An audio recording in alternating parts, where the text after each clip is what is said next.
প্রিয় দর্শক, আসসালামু আলাইকুম। হাসিনা আর যাই করুক, দেশের জন্য অনেক কাজ করেছে বলা পাবলিক গুলার জন্য একটা তথ্য জানিয়ে দিই, একটু ভালো করে শুনবেন। বাংলাদেশের বর্তমান ঋণ কত জানেন? 99.3 বিলিয়ন মার্কিন ডলার। আই রিপিট, 99.3 বিলিয়ন মার্কিন ডলার। আর গত বছরে পাচার হয়েছে কত জানেন? 94 বিলিয়ন মার্কিন ডলার। হিসাব করে দেখলাম, তিনি যেই টাকা পাচার করেছেন সেই টাকা দিয়ে মাত্র 697টা মেট্রো রেল, 397টা স্যাটেলাইট আর 36টা পদ্মা সেতু বানানো যেত। একটা 1000 টাকার নোটের ডাইমেনশন কি, সেটা নিয়ে না হয় অন্য এক সময় আলাপ করা যাবে। ধরুন 11 লক্ষ কোটি টাকা 1000 টাকার নোট দিয়ে একটার উপর একটা রাখলে এর উচ্চতা কত হবে জানেন?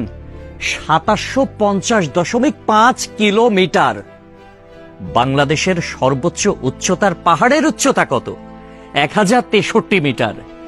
এক লেয়ারে সাজালে এই টাকা জায়গা করে নেয় কত? 124.76 বর্গ কিলোমিটার। আর ঢাকার সাইজ মাত্র 306 বর্গ কিলোমিটার, চট্টগ্রাম 155 বর্গ কিলোমিটার। এই দুই বিভাগীয় শহর বাদে বাকি সব বিভাগীয় শহর এই টাকা দিয়ে ঢেকে দেয়া যাবে। পাশাপাশি যদি বসান তাহলে লেংথ হবে কত জানেন? 1,7,8,2,3,4,9.6 কিলোমিটার।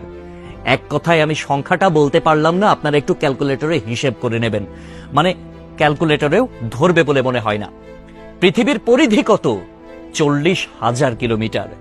এই টাকা পাশাপাশি বসিয়ে পৃথিবীর পুরোটা 44.5 বার রাউন্ড দেয়া যাবে, মানে ঘোরা যাবে।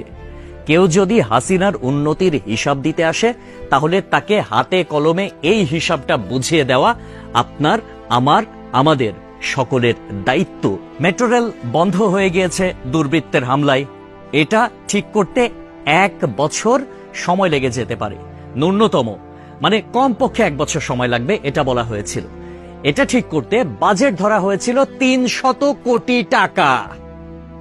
অথচ 2টা স্টেশন বাদ দিয়ে খুব সহজেই মেট্রো রেল চালু করা যেত, কিন্তু সেটা করেন নাই তার সঙ্গপাঙ্গরা। কারণ খেতে হবে, বেগম পাড়ায় টাকা পাঠাতে হবে, বেগম পাড়ায় বেগমরা গিয়ে ফুলে ফেপে উঠবে, তারা আরামসে দাস দাসী নিয়ে দিন কাটাবে। এইটার জন্য এত টাকা বরাদ্দ করা হয়েছিল। কিন্তু শেখ হাসিনা পালিয়ে যাওয়ার পরে এখন আমরা জানতে পারছি মেট্রো রেল চালু হতে আর মাত্র কয়েকটা দিন বাকি। তাহলে বোঝেন ব্যাপারখানা। আমাদের শিরা উপশিরা থেকে শুরু করে রন্ধ্রে রন্ধ্রে প্রত্যেকটা জায়গায় এইরকম চুরচামারির অভ্যাস। মানে দেশে উন্নয়ন হবে, উন্নয়নের আগে কে কয় টাকা ভাগ করে খাবে, এইটাই হচ্ছে তাদের টেন্ডেন্সি, এইটাই হচ্ছে তাদের মানসিকতা।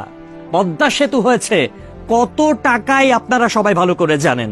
মেট্রো রেল হয়েছে কত টাকায় আপনারা সবাই জানেন।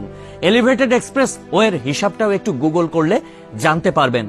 অথচ অন্যান্য দেশে এটার অর্ধেকও খরচ হয় না। তাহলে বাকি টাকা কই যায়? এক কথায় উত্তর, বেগম পাড়ায়। তবে একটা বিষয় ভালো লেগেছে, শেখ হাসিনা পলায়ন করেছে, কিছু নেতাকর্মী তারা বাংলাদেশে আটকা পড়েছে, তাদের বেগমরা কিন্তু ঠিকই বেগম পাড়ায় এখন আছে, আর তারা এই আমাদের অজ পাড়া গায়েই রয়ে গেছে। একটা কথা সব সময় মনে রাখবেন, পাপ বাপকেও ছাড়ে না। প্রকৃতি ছাড় দেয় কিন্তু ছেড়ে দেয় না। সবকিছুর হিসাব পয় পয় করে দিতে হবে একদিন। সবাই ভালো থাকবেন। আসসালামু আলাইকুম।